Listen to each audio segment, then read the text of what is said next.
1540 में मेवाड़ के सिंहासन पर बनवीर की हत्या के बाद मेवाड़ के सिसोदिया सरदारों ने उदय सिंह को गद्दी पर बैठाया। उदय सिंह विक्रमादित्य का छोटा भाई और राणा सांगा का पुत्र था। यानी कि हम कह सकते हैं कि अगला जो शासक सिंहासन पर बैठा मेवाड़ की गद्दी पे, उसका नाम था उदय सिंह। उदय सिंह 1540 ईस्वी में मेवाड़ के सिंहासन पर बैठा और 1572 ईस्वी तक ये मेवाड़ के शासन कर रहा। उदय सिंह के पिता का नाम राणा सांगा था। राणा सांगा की औलाद थे। 1540 में शासन, हालांकि ये आदमी राज शासन के नजदीक बहुत कम रहा, ये अपने ननिहाल ही रहा। इसके भाई की हत्या के बाद, पिता की मृत्यु के बाद ये आदमी थोड़ा डरा हुआ था और जब इसको वहां से लाके, उमलगढ़ से लाके इसको मेवाड़ के सिंहासन पर बैठाया और उदय सिंह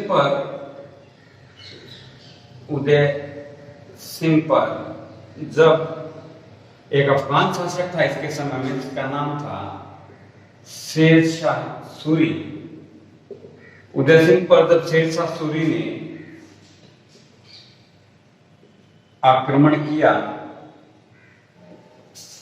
तो उदय सिंह ने चित्तौड़ के किले की चाबियां एक बक्से में रखकर शेरशाह सूरी के पास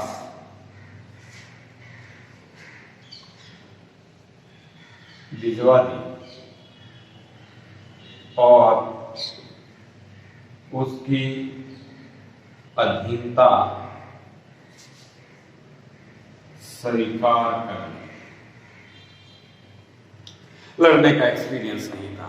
शासक बनते ही दिल्ली के सिंहासन पर हुमायूं को भगाकर और उसके स्थान पर बीच में एक अफगान शासक शेरशाह सूरी, जिसका वास्तविक नाम शेर खां था, और उसने एक अपने हाथों से शेर को मारा था, जिंदा शेर को, इसलिए उसको शेरशाह की उपाधि मिली थी। उस शेरशाह ने चित्तौड़ पर आक्रमण किया, लेकिन आक्रमण करने से पहले ही उदय सिंह ने एक लकड़ी के बक्से के अंदर चित्तौड़ के किले की चाबियां रखी और उसके पास भिजवा दी और उसकी अधीनता स्वीकार की। ये बहुत ही अजीब सी स्थिति पैदा हुई। इतिहासकार ऐसा मानते हैं कि यह मेवाड़ का पहला शासक था। इससे पहले कोई भी शासक था, उसने ऐसी गलती नहीं की थी, उसने लड़ना जरूरी समझा था, लेकिन इसके शासक बनते ही ये समस्या पैदा हो गई। और इतिहासकार ऐसा मानते हैं कि यह मेवाड़ का पहला शासक था जिसने अफगानों की अधीनता स्वीकार की। इससे पहले ना मुगलों की, ना दिल्ली सल्तनत वालों की, ना किसी ने अधीनता स्वीकार नहीं की, लेकिन उदय सिंह पहला शासक था जिसने अफगानों की अधीनता स्वीकार की।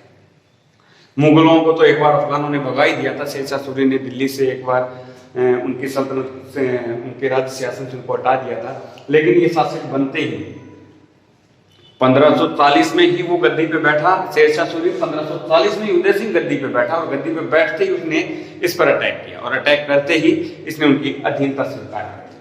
1567 में 67 ईस्वी में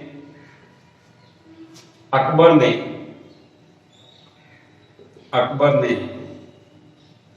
जब चित्तौड़ पर आक्रमण किया तो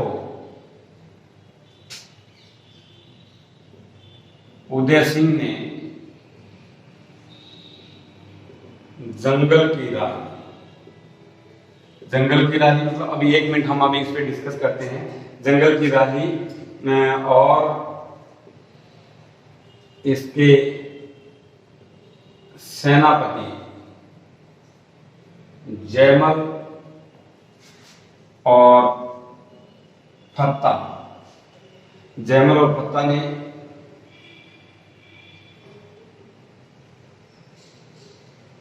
कल्ला राठौड़ के साथ अकबर की सेना से लड़ते हुए वीर गति को प्राप्त हुई।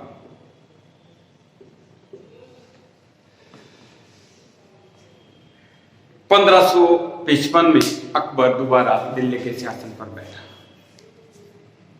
और 1567 में उसने मेवाड़ पर आक्रमण किया। मेवाड़ के चित्तौड़ पर आक्रमण किया। उस वक्त शासक था उदय सिंह।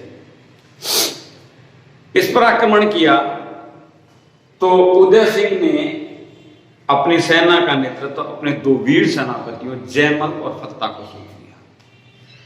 जयमल और फत्ता ने कल्ला राठौड़ को बुलाया। ऐसा कहते हैं उन पर नागनची जी माता का बहुत बड़ा आशीर्वाद है। उनको बुलाया और इन तीनों ने कमांड संभाली मेवाड़ की सेना की और चित्तौड़ के किले के बैकडोर एंट्री से उदय सिंह सिंहासन छोड़कर चले गए। इस युद्ध में जयमल, फत्ता और कल्ला राठौड़ इतनी वीरता से लड़े कि मुगलों की सेना के, हम कह सकते हैं अकबर की सेना के छक्के छुड़ा दिए। लेकिन इतनी बड़ी सेना के सामने इनकी सेना टिक नहीं पाई और तीनों ही वीर गति को प्राप्त हो गए। उसके बाद अकबर ने जयमल और फत्ता को लड़ते हुए देखा था। उसने कहा कि अगर ऐसे 2 वीर सेनापति अगर मेरे पास हो ना, जो छोटी सी सेना के साथ जिसने मुगल शाही सेना के छक्के छुड़ा दिए, तो इनके नाम से ही मैं जीत जाऊं। अकबर ने लाहौर आगरा के किले के बाहर 2 बड़ी बड़ी मेन गेट के ऊपर पत्थर की हाथी की मूर्तियां बनाई और उनके ऊपर जयमल और फत्ता को बैठाया कि इन दोनों वीरों की खाली मूर्तियां ही मेरे लिए सुरक्षा रखी और बहुत बड़ी सुरक्षा रखी। इतना प्रभावित था जयमल और फत्ता से अकबर इस युद्ध के बाद। और इस युद्ध के बाद फत्ता की पत्नी फूलकमल के नेतृत्व में हजारों स्त्रियों ने जोहर किया। यह मेवाड़ के इतिहास का तीसरा साक्ष्य। देखिए, एक किया कर्मावती ने, एक किया पद्मिनी ने और एक किया फूलकमल ने, फत्ता की पत्नी ने।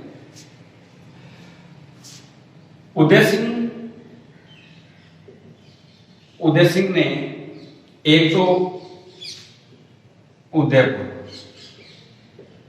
शहर बसाया अपने नाम पे और उदयपुर में उदय सागर झील का निर्माण कर।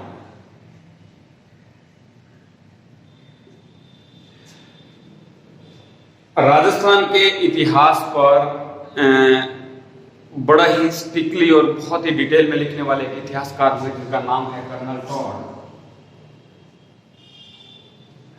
कर्नल टॉड ने उदय सिंह के बारे में लिखा है कि अगर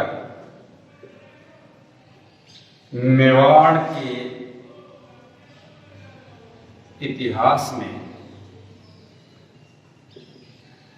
उदय सिंह नहीं होते तो मेवाड़ का इतिहास कलंकित होने से बच जाता। ये बात कर्नल टॉड कहता है। कर्नल टॉड ने जब मेवाड़ के इतिहास पे अपनी बात रखी तो उन्होंने कहा कि पूरे इतिहास को पढ़ने के बाद में केवल एक उदय सिंह ही ऐसा शासक नजर आता है कि अगर ये मेवाड़ के इतिहास में नहीं होता तो मेवाड़ का इतिहास कलंकित होने से बच जाता। उदय सिंह की मृत्यु उदय सिंह की मृत्यु 1572 ईस्वी में हुई। इनकी छत्री गोकुंदा में बनी हुई। इनका जो स्मारक है वो उदयपुर के पास गोकुंदा नामक स्थान पर है, वहीं पर इनकी छतरी बनी।